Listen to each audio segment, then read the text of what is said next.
Čau, Reivi! O, sveicināts! Nu, ko 23. aprīlī dari? Nu, es domāju, ka noteikti uz ideju dzirdēt, tu labs partijas viestur. Uz ideju, ja? Jā, protams, uz ideju. Tā, starp citu, ko jūs darat 23. aprīlī? Es? Jā. Vau, es runāšu uz ideju.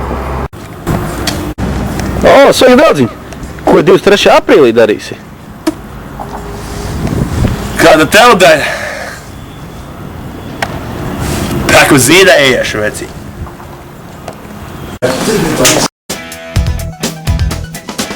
Скажи, красавица, чего не нравится?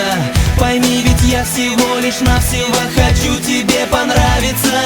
Тебе понравится, тебе понравится.